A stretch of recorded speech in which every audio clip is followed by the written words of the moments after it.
संविधानातला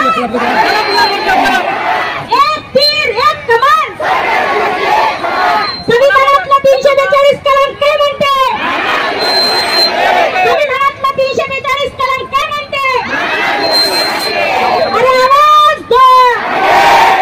मित्रांनो, आपण बघत आहात बापू वार्ता न्यूज नेटवर्क। यावेळी आम्ही उपस्थित आहोत गोंदिया जिल्ह्यातील स्टेडियम चौकामध्ये आणि इथे अनुसूचित जाती जमातीचे जे बांधव आहेत आमच्यासोबत आदिवासी समाजाचे, आणि आज त्यांच्या विशाल मोर्चाचा जो आयोजन करण्यात आलेला आहे जिल्हाधिकारी कार्यालय येथे जाणार आहे स्टेडियम पासून।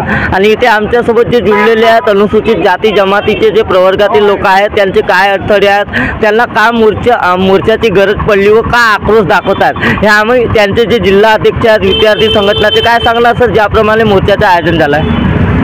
हा मोर्चाचे आयोजन म्हणजे आमच्या समाजातील जे काही केसेस व्हॅलिडिटीच्या परंपरा आहेत त्या प्रशासन आणि महाराष्ट्र शासनातील लोक ते आमच्या समाजाविरुद्ध जे आणि जाणून बुजून हे आमच्या समाजाला वळगण्याचा प्रयत्न करत आहेत, त्या संदर्भात आम्ही हा मोर्चा काढलेला आहे। आणि आपल्या विद्यार्थ्यांचं खूप सारं नुकसान होत आहे। सामोरं असं नुकसान व्हायला नको, कारण की हा आपल्या समाजाला आदिवासी म्हणत आहेत, पण आमच्या समाजाला पुन्हा आदिवासीच्या सवलती मिळत नाही आहेत। याच्यामध्ये ह्या प्रशासनाचा खूप मोठा गुन्हा आहे आणि माझी एकच विनंती आहे, आमच्या विद्यार्थ्यांचं नुकसान नाही झालं पाहिजे। त्याबद्दल सर्व प्रशासनाला विनंती आहे की आमच्या व्हॅलिडिटीचे केसेस लवकरात लवकर काढण्यात यावं आणि लवकरात लवकर देण्यात यावा, जेणेकरून आमच्या समोरच्या भविष्यात मुलांना कोणत्याही अडचणी निर्माण व्हायला नको।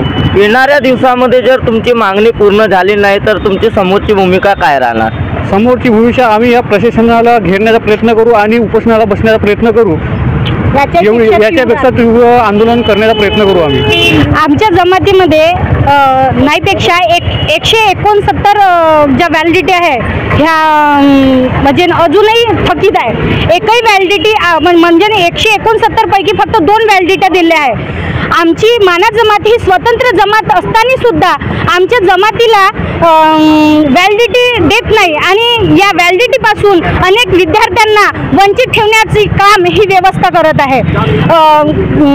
खऱ्या अर्थानं ज्या योजना आदिवासींना भेटल्या पाहिजे आणि जे पोरं जे उच्च शिक्षित आहे ज्याला व्हॅलिडिटीची गरज आहे, आज आमच्या सोबत एक मुलगा आहे शिवम मानगुर्गेमधून, त्या मुलाला व्हॅलिडिटी न भेटल्यामुळं आज त्याचं इतकं मोठं नुकसान झालं आहे की त्याचं शिक्षण थांबलेलं आहे।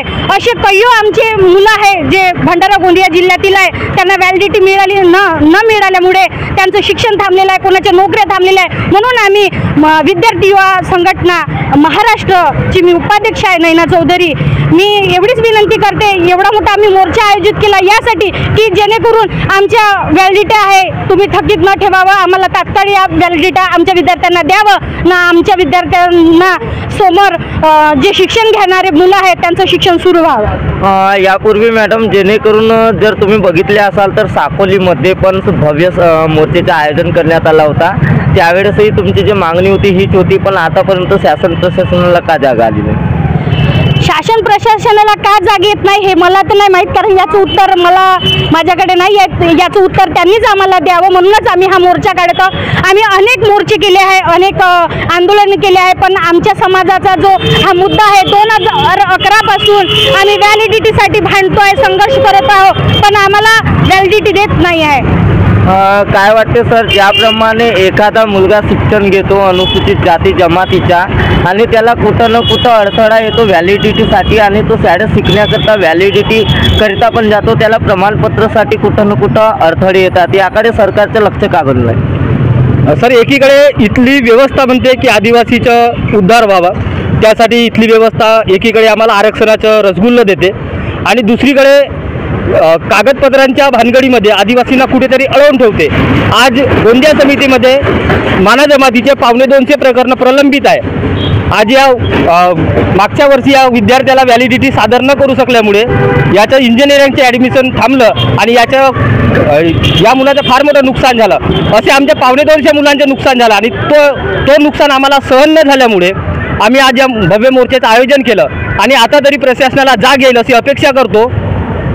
आणि काय वाटतं तुम्हाला, ज्याप्रमाणे तुमच्या इंजिनिअरिंगच्या ॲडमिशन व्हॅलिडिटीमुळे थांबलेलं आहे आणि आज कुठं ना कुठं जो आहे तुमची जी शिक्षा व्यवस्था आहे त्यावर प्रभाव पडत आहे? ही व्हॅलिडिटी बरोबर आम्हाला वेळेवर नाही मिळाल्यामुळे आमच्या शिक्षणाचं भरपूर नुकसान होतं। तर आमची एकच विनंती आहे की असे आमची व्हॅलिडिटी न थांबवता आम्हाला बरोबर वेळेवर व्हॅलिडिटी मिळाली तर आमच्या शिक्षणाचं नुकसान नाही होणार. अजून आमचे जे मुलं आहेत आदिवासी मानस जमातीच्या त्यांना शिक्षणात कोणतेच अडथळे नाही येणार. अजून ते मस्त छानपणे उच्च शिक्षण घेता येईल त्यांना. तुम्ही बघितल्या आतापर्यंत जे आमच्यासोबत जुळलेले होते आदिवासी माना जमातीचे प्रवर्गातील जे आहेत ते लोक आहेत ज्यांना आज शिक्षा व्यवस्थामुळे कुठं ना कुठं अडथळे येत आहे शिकण्याकरिता आणि त्यांच्या शिक्षावर कुठं ना कुठं अभाव पडत आहे. म्हणून आज जिल्हाधिकारी कार्यालय गोंदिया येथे विशाल मोर्चाचं आयोजन स्टेडियमपासून करण्यात आलेलं आहे आणि त्यामुळे त्यांची मागणी आहे जर येणाऱ्या दिवसामध्ये जर जे अनुसूचित जाती जमातीचे जे प्रवर्गातील लोक आहेत त्यांचे कित्येक तरी केसेस ज्या प्रलंबित आहेत जर ते पूर्ण झाले नाही तर येणाऱ्या दिवसामध्ये तीव्र आंदोलनाचा इशारा पण दिलेला आहे. तर मित्रांनो पुढील बातम्याकरता आमच्या चॅनलला सबस्क्राईब करून बेल आयकॉनवर प्रेस करा. गोंदियावरून देवेंद्र माय.